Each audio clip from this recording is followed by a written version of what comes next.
दोस्तों आज हम बियरिंग से रिलेटेड कुछ क्वेश्चंस को देखेंगे जो कि काफ़ी ज़्यादा इंटरव्यू में पूछे जाते हैं। तो चलिए देखते हैं कि वो किस टाइप के क्वेश्चन हैं।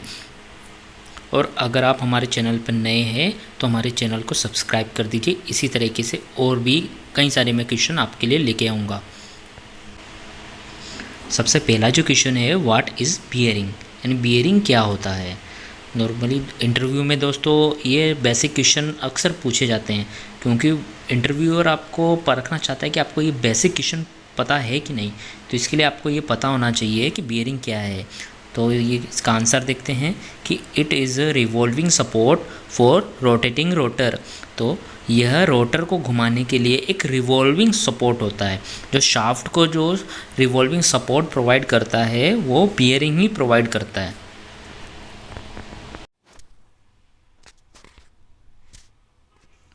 नेक्स्ट क्वेश्चन जो हमारा है कि what is the type of bearing. अब इंटरव्यू में इंटरव्यूअर ये पूछ सकता है कि आपने किस किस तरीके के बियरिंग साइट पे देखे हैं, इंडस्ट्री में आपने काम किया है तो आपने किस किस बियरिंग का मेंटेनेंस किया है, क्या क्या टाइप होते हैं, उनका डिटेल बताइए। तो इसको आपको ऐसे बताना है कि दो टाइप के बियरिंग होते हैं। पहला है फ्रिक्शन बियरिंग, दूसरा है anti friction bearing. Friction bearing में क्या होता है दोस्तों, कई सारे इसमें चार टाइप के होते हैं। एक होता है sleeve bearing, bush bearing, journal bearing और radial bearing. And anti friction bearing में होते हैं तीन टाइप के होते हैं, बॉल बियरिंग, निडल बियरिंग और रोलर बियरिंग। ठीक है, अब बॉल बियरिंग में कौन कौन से टाइप के होते हैं वो भी आपको ध्यान में रखना है, क्योंकि इससे रिलेटेड भी वो कई सारे क्वेश्चन पूछ लेता है। क्योंकि ऐसे पूछ लेगा कि जैसे रेडियल बियरिंग वो कौन कौन सा लोड बियर करता है, वो कौन सा टाइप का बियरिंग है। तो आपको बॉल बियरिंग के भी सारे पार्ट्स, सारे टाइप आपको पता होने चाहिए। तो बॉल बेयरिंग में जो है सबसे पहले है single row bearing and double row ball bearing. Second अगला है रेडियल बेयरिंग, जो कि ओनली रेडियल लोड के लिए यूज़ किया जाता है। अगला है थ्रस्ट बेयरिंग, जो थ्रस्ट लोड के लिए यूज़ किया जाता है। ठीक है, अगला है कि एंगुलर कॉन्टैक्ट बेयरिंग। अब एंगुलर कॉन्टैक्ट बेयरिंग क्या होता है दोस्तों, ये दोनों एक्शियल और रेडियल दोनों डायरेक्शन मतलब दोनों तो लोड को वियर कर सकता है, लेकिन इसमें एक कमी क्या है कि ये ओनली वन डायरेक्शन में ही लोड को वियर कर सकता है। अब इसी कमी को दूर करने के लिए क्या हुआ कि डीप ग्रुप बॉल बेयरिंग उसका यूज़ किया है, जिसमें क्या होता है कि एक्शियल और रेडियल में दोनों लोड को वो दोनों डायरेक्शन से वियर कर सकता है। ठीक है, अगला है कि सेल्फ अलाइन बॉल बेयरिंग। अब सेल्फ अलाइन से आप नाम से पता चल रहा है कि ये खुद व खुद आप वो उसको अलाइन कर लेता है। अगर जैसे रोटेट कर रहा है उसमें थोड़ा सा मिस अलाइनमेंट होगा तो बियरिंग उसको सेल्फ अलाइन कर लेगा। ठीक है, इसी तरह से रेडियल, इसमें क्या होता है जो ये रेडियल लोड और बहुत ही कम जो अपना लाइट एक्शियल लोड को उसको वियर कर सकता है। वहाँ पे ये जो कंडीशन है, इंजन कंडीशन के अकॉर्डिंग हम बियरिंग का यूज़ करते हैं। तो आगे देखते हैं कि रोलर बियरिंग। अब देखो रोलर बियरिंग में कौन कौन से टाइप के होते हैं। एक होता है स्ट्रेट रोलर बियरिंग, अगला होता है टेपर रोलर बियरिंग। अब टेपर रोलर बियरिंग क्या करता है, उसमें जो होता है एक्शियल लोड को वियर करने की कैपेसिटी होती है। अब double row spherical roller bearing जो होता है उसमें क्या होता है, वो बहुत ज़्यादा हैवी एक्शियल या फिर रेडियल लोड को दोनों डायरेक्शन में वियर कर सकता है। ठीक है, और ये भी सेल्फ अलाइन होता है। नेक्स्ट क्वेश्चन हम देखते हैं कि क्या है, what is the principle of friction bearing. अब देखिए फ्रिक्शन बियरिंग का हम इंटरव्यू में क्या है प्रिंसिपल पूछा जा सकता है। तो जब भी आपको फ्रिक्शन बियरिंग का प्रिंसिपल पूछा जाए तो आपको बताना है कि it is working under principle of sliding motion. अब फ्रिक्शन स्लाइडिंग मोशन होगा तभी क्या फ्रिक्शन होगा ना, तो इसी तरीके से आपको बताना है स्लाइडिंग मोशन के प्रिंसिपल पे जो फ्रिक्शन बियरिंग है वो वर्क करता है। अगला क्वेश्चन है कि what is the principle of anti friction bearing.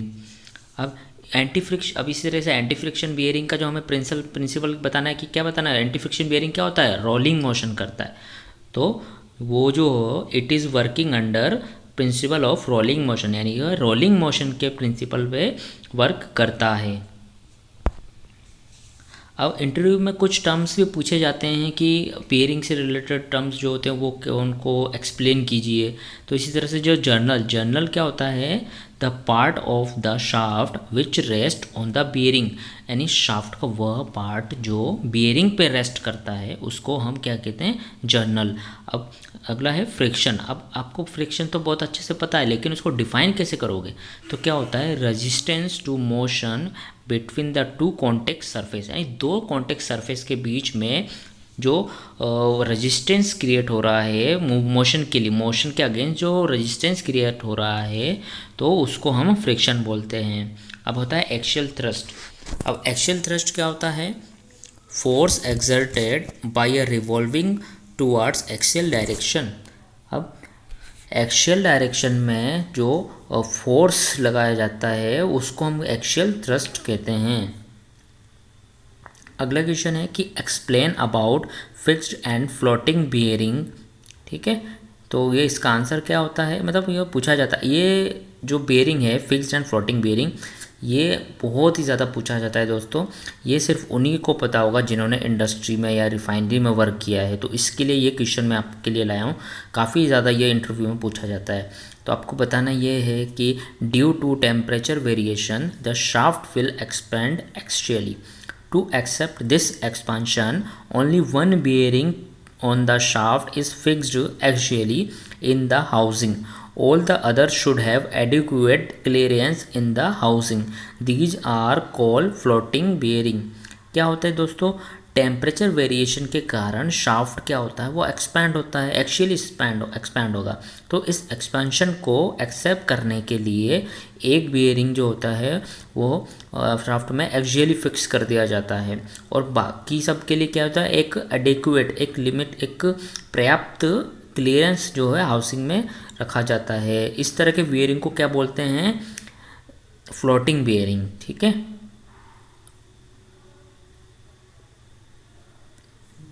चलिए दोस्तों आगे देखते हैं। अब यह है कि अगला क्वेश्चन है व्हाट इज़ मेंट बाय क्रेपिंग।